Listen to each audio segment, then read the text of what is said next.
Good day everyone! Welcome to another episode of Quick Unboxing Review dito sa ating channel. For today's video, we have the Sharp No Frost 10.1 cubic feet refrigerator with JTech inverter technology.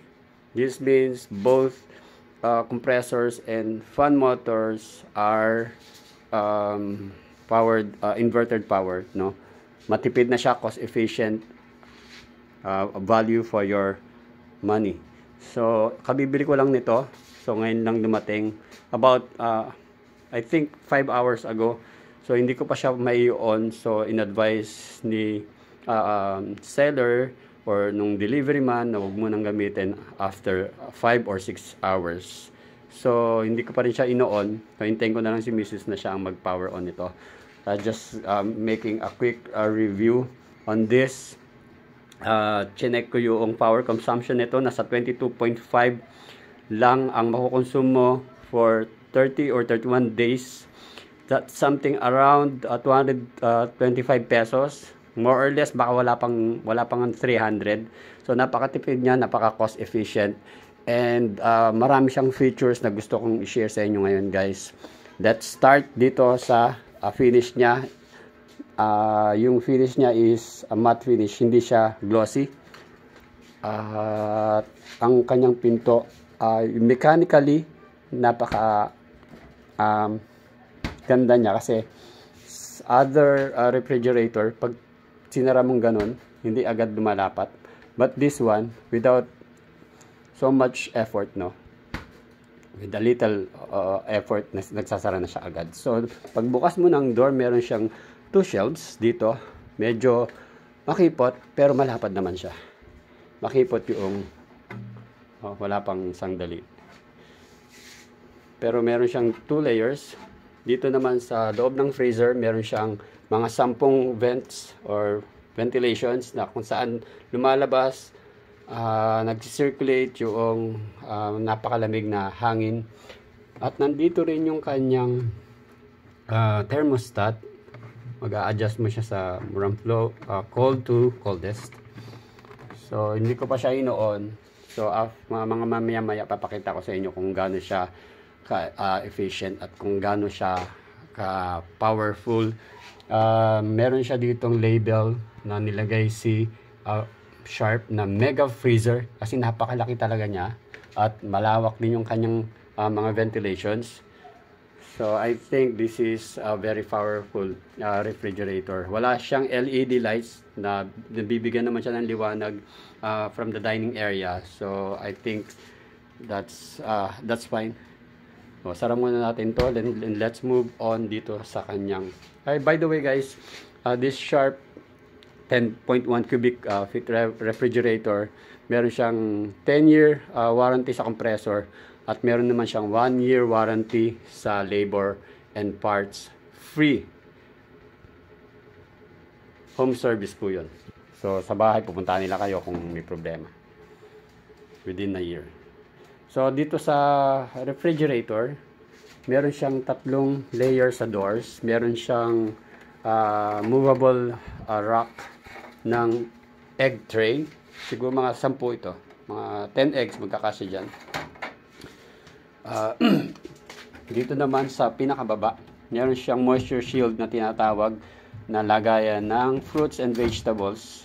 So doon sa dulo, sa edge, meron siyang ventilations kung saan pwedeng makacirculate or makapenetrate yung malamig na hangin na nanggagaling dito sa taas, pinakataas, at dito sa area na to, at din dito. From there, lumalabas yung hangin na malamig at mag-circulate down here sa fruits and vegetable area, dito sa moisture shield compartment. So guys, ito makikita nyo dito sa area na to, may mga specifications dyan nakasulat. Yan, ito rin yung nagti-trigger na switch pagpatay sindi ng LED natin dito. Speaking of the LED, I'm not sure kung gaano siya ka-bright, pero I think that is powerful enough, kasi napakalaki nung ano niya, halos isang dangkal yung laki ng LED light na magbibigay ng liwanag sa buong area ng refrigerator. By the way, this is a two-way fresh room extra cool plus na tinatawag ni Sharp. Kasi pwede mo siyang isarang ganyan, so magkakaroon ng dalawang room, isa, dalawa. So pwede rin siya maging isang room lang, naka-circulate lahat from there. Doon lalabas yung hangin, malamig. Saka yun dito, so isang room lang yan, no? Pero pag sinara mo to, magiging two-way na fresh rooms na extra cool plus dahil malakas siya. Meron siyang sariling thermostat dito sa baba. Meron din siyang sariling thermostat doon sa kanyang freezer. So you can just imagine how powerful this refrigerator. Kasi meron siyang two-way control sa freezer, meron siyang dito sa baba sa refrigerator. So yung circulation ng lamig na nanggagaling dyan, doon sa taas, saka doon, dito, saka dito, magsi-circulate lang siya from freezer to refrigerator, from refrigerator to freezer, so walang nasasayang na lamig. So, at dito, makikita nyo yung tatlong icons. Ito yung symbol ng cold to coldest, but this one, doon sa middle, ito yung tinatawag nilang fast freeze. Pag pinindot mo yan, iilaw yan, meaning na-activate na siya. At itong area ng freezer mo is magkakaroon ng fast freeze function. Meaning, pag naglagay ka dyan ng mga bagay na gusto mong frozen agad, for about 30 minutes or 1 hour, i-activate mo lang yan. So, maganda siya, maganda yung features na yan. Gusto ko yan. So, dito yung adjustment from cold to coldest para dito sa area na to at saka doon sa isang room na to, sa compartment na yan, hanggang dito sa baba. So, moving here, ito yung plasma cluster ion na features ni Sharp. Ayan. Plasma cluster ion.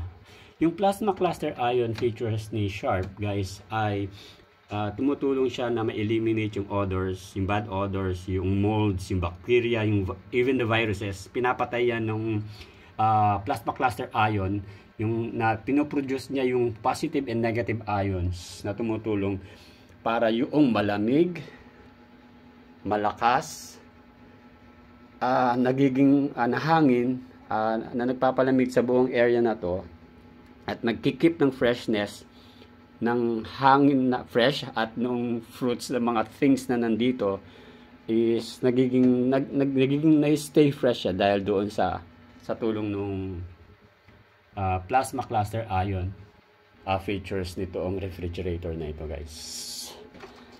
I think that's all about this refrigerator, guys. Moving on sa kanyang price, ang price tag niya is nasa 28,000, pero nakuha ko siya ng installment.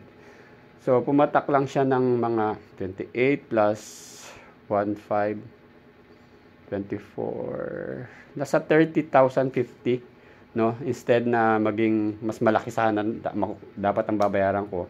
Pag installment, malaki talaga lalo na sa home credit. But nagkaroon ng privilege na magkaroon ng zero interest, payable in 12 months. Nagdown ako 6,000 at magbabayad ako ng 2,022 sa ata yun, na butal, in 12 months. So pag binilang mo yun, i-plus mo yung 6,000 na down payments, yun lang yung total na binayaran ko sa kanila. So maliit pa rin yun compared mo doon sa regular na installment plan ni home credit. So I think that's all I can share to you now, guys. Thank you so much for watching, and if you have any questions, please don't hesitate to use the comment box or the comment box below. And thank you so much for watching Ed TV.